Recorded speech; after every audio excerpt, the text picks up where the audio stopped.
l'histoire que je voulais voir. On distribuait les kits. J'ai dit non, moi je suis moi.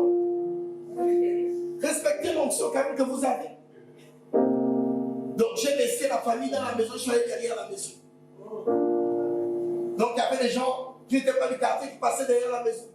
Oh monsieur, vous êtes du quartier, est-ce que les gens qui distribuent les kits sont là? Je dis, je ne sais pas, je ne suis pas du quartier, je suis juste assis là. J'avais tellement honte qu'on me donne les kits, c'est la pauvreté. Mais parmi les gens à qui on distribuait les kits, il y a des gens qui ont falsifié. Dans les maisons, ils étaient 5, il y a des gens qui ont dit qu'ils sont 15. Maintenant, si même pour les choses de la pauvreté, tu voles, on fait comment pour te sortir de la pauvreté? Ça veut dire que ton cas c'est plus. Écoutez, la gratuité, vivre dans la gratuité, c'est vivre de manière indigne. Tu veux voyager, on va te payer un billet. Tu veux fêter ton anniversaire, c'est les autres qui doivent cotiser. Tu veux une nouvelle chaussure, il faut qu'on t'offre ça. Vous remplissez vos statuts. Je ne sais pas si ça marche, je n'ai jamais essayé. Il y a des gens qui écrivent besoin de crédit d'urgence, s'il vous plaît. Sur le statut WhatsApp, de quoi s'agit-il? De quoi s'agit-il? C'est quelle manière de vivre de manière indigne? Écoutez-moi bien. Écoutez-moi bien, la pauvreté est un environnement. C'est une mentalité. C'est un regroupement d'habitudes. Je vous assure qu'il y a des gens qui n'ont aucun sou dans leur poche, mais qui sont dignes et on les respecte. Mais il y a des gens qui ont plus d'argent que d'autres, mais qui ne sont pas dignes.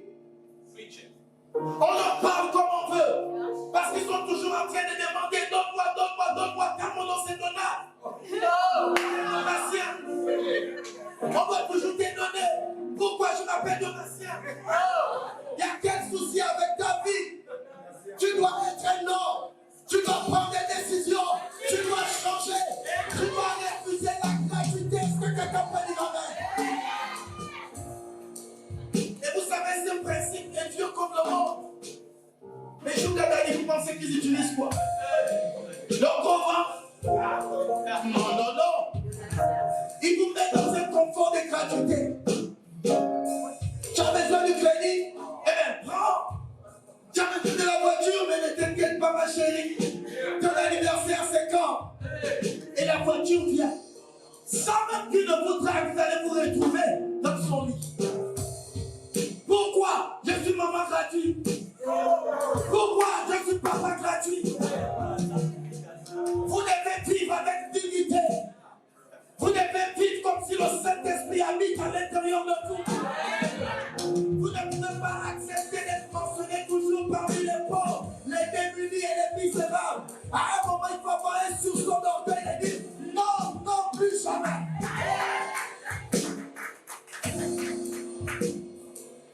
Soyez dignes. Sinon, un jour, on va vous faire honte. On va faire honte dans ma vie. Je vais vous raconter une expérience. Mes parents n'avaient pas cette période une voiture. Il n'avait plus. Vous connaissez Hondogo, le Texas. Écoutez. Et puis il y avait un de nos amis, on allait au lycée. Moi je suis au lycée Mbak, au lycée d'État. Et son père avait un pick-up. Écoutez. Donc elle nous a fait passer dans la boue, on s'est démêlé. Elle dit non, venez monter, on n'attend pas. Son père était dans la maison. Quand son père est sorti. Qu'est-ce que vous faites derrière ma voiture? Descendez! Moi j'avais honte. On va vous décommencer sa voiture. On est descendu. On a continué à marcher dans la vie. Écoutez, vivez de manière digne. Soyez dignes. Si vous ne voulez pas être digne, devenez-le au moins pour vos enfants. Amen. Vous ne pouvez pas. Écoutez, il y a des priorités dans la vie. Dieu. Amen. Tenir des priorités. Ok, le mariage, c'est l'une des priorités. Ne vivez pas comme si vous ne voulez pas vous marier. Non, il ne faut pas développer ce genre de mentalité. C'est vraiment des mentalités de Satan. Au moins, le mariage ne me dit pas. Oh là, tu te masturbes mal, tout le monde sait ça. Le savon, même le boutiquier ne veut plus te vendre ça. Tu as les mêmes techniques. Tu fais quoi avec tout le savon que tu fais? Il ne faut pas développer ce genre de mentalité. Bref, c'est pas ça le sujet. Je ne veux pas de la prospérité. Est-ce que je parle? Soyez dit. J'ai dit quoi? Soyez dit. Le mariage est une priorité. Ne vivez pas comme si ce n'est pas important. Tu fais le spirituel, le sexe n'est pas important. Alors qu'on fait. Amen. L'emploi est important, l'argent est important. Quelles sont les priorités de la vie? Vous ne pouvez pas vivre comme si l'argent n'est pas important. Oh, je m'en est inscrit dans les cieux, mais j'ai vu sur la terre. Pendant que tu me vois là, je ne suis plus là. Il faut arrêter. Est-ce que je parle à quelqu'un? Considère. Écoutez, tant que vous ne voyez pas que l'argent est bon, l'argent ne viendra jamais dans vous. Amen. C'est un fort que vous avez besoin d'argent pour plein de choses, pour votre santé, pour plein de choses, même plus que le taxi. Vous avez besoin d'argent. Même la boîte sardine, il faut avoir l'argent. Est-ce que je parle à quelqu'un? Battez-vous pour avoir des sous.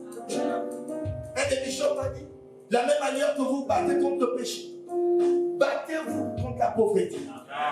Peut-être que ce sera un long combat, mais battez-vous quand même. Amen. Amen. 2 Rois 4, verset 1 à 7. Kabaya. Amen. La veuve d'un disciple des prophètes implora Élisa en ces termes. Ton serviteur, mon mari, est mort. Tu sais combien il craignait l'Éternel. Or voilà que l'homme qui lui avait prêté de l'argent veut prendre mes 2 enfants et en faire des esclaves. Première chose que vous devez noter. Amen. C'est que ici il s'agit de la femme d'un prophète. Et le prophète est mort.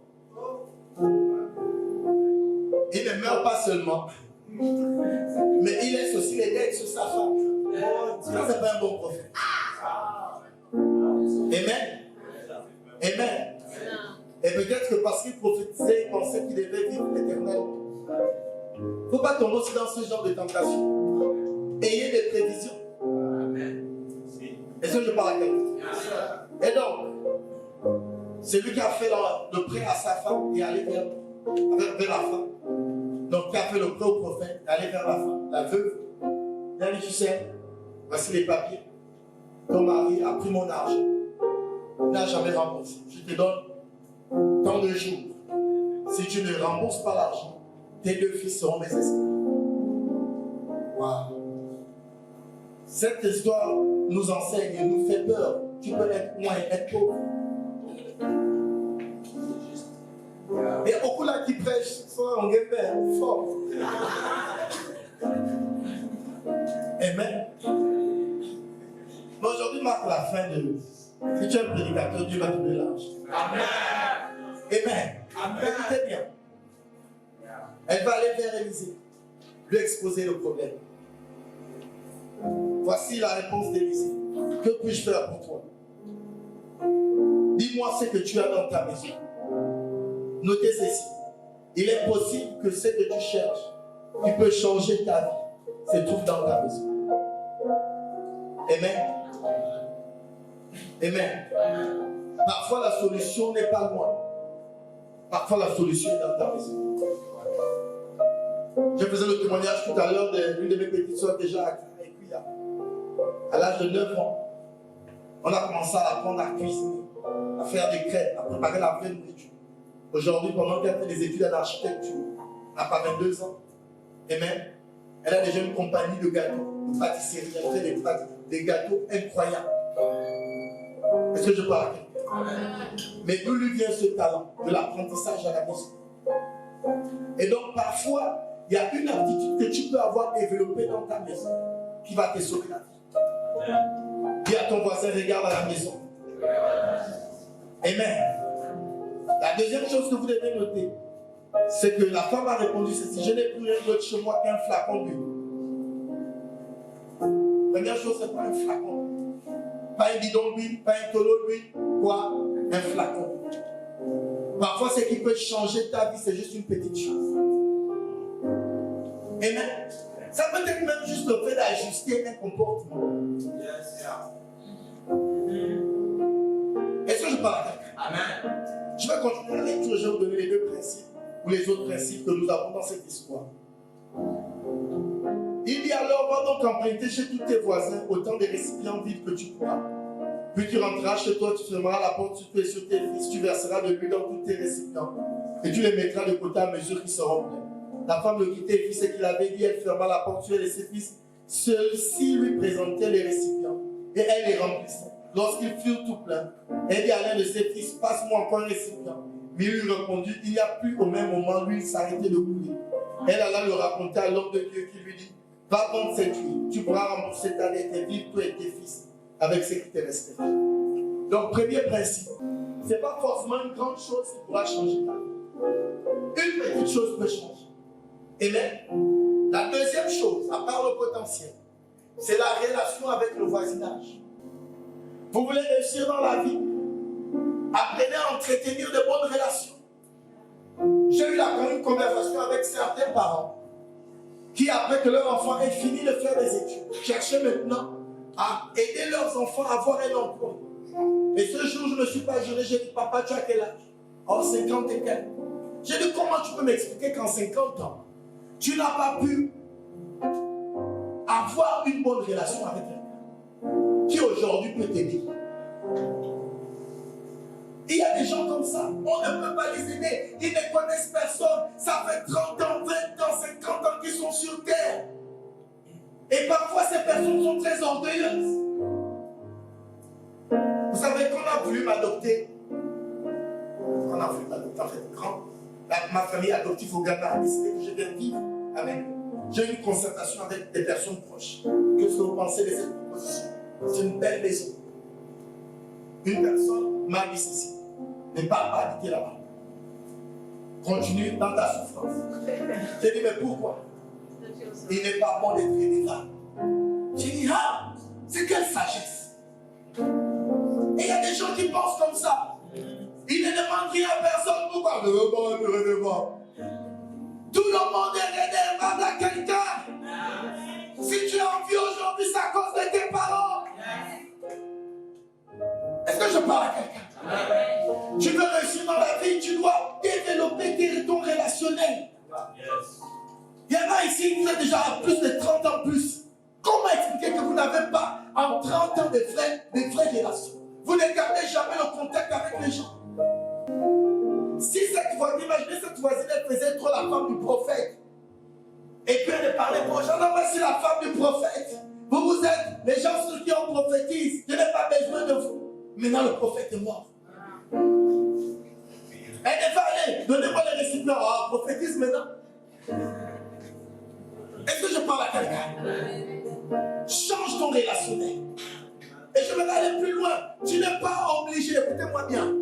Quand tu te sépares avec quelqu'un, tu n'es pas obligé de te séparer mal. Tu n'es pas obligé, quand tu as quitté une église, de finir par dire le nom de ton ancien pasteur.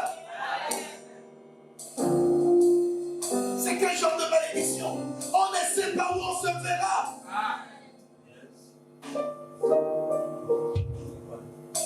Un jour, écoutez une fois le témoignage. Moi je fais souvent mon témoignage. Vous ne faites jamais le témoignage de votre vie. Écoutez, donc un jour, je devais aller dans un bureau. Et la personne que je devais rencontrer m'a fait attendre. Et donc ce jour-là, j'étais en position de force. Cette personne avait besoin de moi. Je m'étais fâché. J'étais jeune. Non, comment me faire attendre comme ça? Mais j'avais déposé la chose dans son bureau fâché, je suis sorti. Ah, la vie. Des années plus tard. Dans ce même endroit, il y a eu un de mes petits frères qui a eu des problèmes. Et c'est dans le bureau, le même bureau là, où on règle. Donc, je monte déjà. Je dis, ah, ça c'est dangereux. Parce que même si la personne a oublié, moi je me souviens de comment je m'étais comporté. Parce que je rentre dans le bureau. On parle et tout. La personne me dit, est-ce qu'on ne se connaît pas? J'ai dit, moi. J'ai dit, on ne s'est jamais vu. Je n'étais pas encore pasteur. Je n'étais pas encore pasteur. Tu peux peut-être être celui qui est fort. Mais tu ne sais pas où le mettre ça. Je ne suis pas en train d'inciter les gens à garder la route. Mais faites attention à vos routes. Troisième principe que vous pouvez voir là, amen, c'est que tant que vous n'êtes pas en action, la provision divine ne commence pas.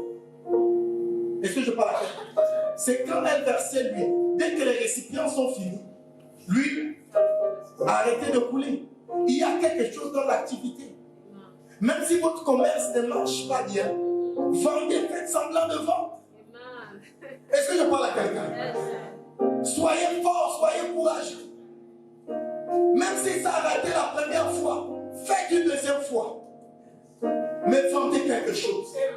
Est-ce que quelqu'un peut dire Amen? Que Dieu ouvre les portes. Qu'il change votre vie. Est-ce que quelqu'un peut dire Amen? L'autre point, la capacité de vendre. Amen. Le prophète, écoutez, c'est bizarre, c'est un prophète. La directive prophétique qu'il lui donne, c'est va vendre. Amen. J'aimerais dire à quelqu'un ici, arrête de chercher le travail, trouve quelque chose à vendre. Au lieu de faire le frustré, celui dont les promesses de Dieu ne s'accomplissent jamais. Tu es déjà reconnu dans toutes les églises. Celui-là dont les promesses ne s'accomplissent pas. On l'appelle non-accomplissement. Donc, au lieu de pleurnicher et de venir à l'église et jouer le traumatisé, Pédaline, tu fuis.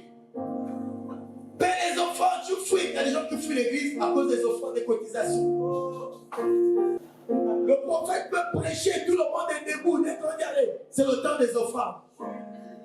Tout s'arrête. Qu'est-ce qui se passe? Mais je déclare que tu sortiras de la précarité. Est-ce que quelqu'un peut dire Amen? Dites avec moi au nom de Jésus. Les problèmes d'argent s'arrêtent aujourd'hui. Je refuse d'être dépendant financièrement. Dans le nom puissant de Jésus. Est-ce que quelqu'un peut dire Amen? J'aimerais conclure avec ceci, le temps est fini. J'aimerais parler d'un principe qui est dans cette histoire, le principe de l'emprunt. Beaucoup de chrétiens, combien de fois par emprunt? Parce que plusieurs ont déjà posé cette question. Il y a plein de chrétiens que je croisais, est-ce qu'il faut emprunter? Et les gens, ils se mettent dans une situation, ils prennent le verset, juste la tête et non la queue, tu n'emprunteras aucune nation, c'est toi une nation qui vont venir demander vers toi. Mais pour qu'ils viennent demander vers toi, il faut quand même que tu aies quelque chose. Donc vous êtes déjà attaché par les paroles qu'on a dit à Israël et vous êtes fauché. Je n'emprunte pas, je n'emprunte pas. Arrêtez ça. Est-ce que je parle à quelqu'un? Je vais vous donner un verset. Luc 6, 34 à 35. C'est Jésus qui parle. Et si vous prêtez à ceux de qui vous espérez recevoir, quel gré vous en saura-t-on? Je parle du prêt. Est-ce que je parle à quelqu'un? Je ne parle, ici je m'adresse pas aux gens qui cherchent les prêts sans vouloir rembourser. J'ai rencontré trop de personnes, quand ils viennent vous demander de l'argent, c'est qu'un sourire angélique. Rembourse maintenant. Vous pouvez même, vous allez vous battre. Vous connaissez certains comme ça? On va prier pour eux tout à l'heure. C'est des esprits de pauvreté. Amen. Donc je ne m'adresse pas à ceux qui veulent emprunter sans rembourser. Je ne m'adresse pas non plus à ceux qui veulent emprunter de l'argent, ok, pour faire la fête. Une deuxième catégorie. Tu veux organiser ton anniversaire, prête-moi ça. Ça, c'est la pauvreté. Tu veux acheter, voilà, une veste, prête-moi. Tu veux, je sais pas, tu es bizarre. Maintenant, si ton prêt, et je m'adresse pas aussi, voilà, la troisième catégorie, c'est ceux qui prêtent, qui font des prêts, ok? Et leurs idées ne sont pas claires. Ils veulent vraiment faire des entreprises, ils veulent créer, ils veulent faire de l'entrepreneuriat. Mais même quand ils te monte le sujet, lui-même il n'est pas motivé. Et quand tu tombes, tu réfléchis, tu sens que ça c'est la fiction maintenant. Cette catégorie de personnes aussi, ne leur donnez pas votre argent. Est-ce que je parle à quelqu'un? On est déjà combien de catégories? 3. Ajoutons quand même une quatrième. Ceux qui viennent vous demander votre argent, et quand tu dis tu vas faire quoi avec ça, il dit Dieu va me montrer. Ceux-là aussi, ne leur donnez pas. Je m'adresse à ceux qui viennent avec une idée claire. Non, je vais rajouter une autre catégorie. Ne prêtez pas votre argent à ceux qui n'ont pas d'expérience dans le commerce. Si vous voulez donner à quelqu'un qui n'a pas d'expérience dans le commerce, faites-lui un don. Dites que non, je te donne ça, je veux te motiver. De toutes les façons, on se cogne toujours la tête dans le commerce. Et les premières expériences ne sont pas toujours des bonnes expériences. Est-ce que je parle à quelqu'un? Donc, si tu es novice dans le commerce, ok, bats-toi à obtenir de commencer ton commerce avec ton propre argent. Maintenant, quand tu as un peu d'expérience et qu'il y a des mécanismes que tu as développés, ça c'est lui à qui tu peux donner ton argent. Il a déjà un peu d'expérience, il a essayé, ça a marché, ça n'a pas marché, il y a d'autres qui ont marché, il a de l'expérience. Quand il te parle, tu sens qu'il peut te mentionner 3 ou 4 business qu'il a déjà fait. Et il y a un qui le fait bientôt, ça va même se fermer, mais il fait quand même. Celui-là, tu peux lui dire, ok, essaie avec ça, et je te donne telle période pour l'annonce. Amen. Mais les prêts ne sont pas toujours de Satan. Est-ce que je parle? Plusieurs personnes sont pauvres parce qu'elles n'ont pas la force d'aller demander. Pourtant, la Bible dit demander et l'on vous donnera. Et ton donneur dit quoi? Le donnera et on vous donnera. Amen. Amen. L'emprunt. L'emprunt. Et il y a beaucoup qui sont là, pauvres. L'emprunt. Si vous ne pouvez pas emprunter, mettez-vous en groupe. Faites quelque chose ensemble. On a besoin de 1 million. Ok, moi j'ai 100 000. Ok, j'ai 200 000. Mais mettons-nous ensemble. Vous allez au moins sortir de la précarité. Et c'est ce que les Libanais font ici. Ils viennent. Ils mettent le péquet à la boutique. Ou bien ils lui font un prêt 20 millions. Tu vas nous rembourser ça en 1 an ou 2 ans. Après, ils s'établit. Parce qu'ils ont appris à travailler en communauté.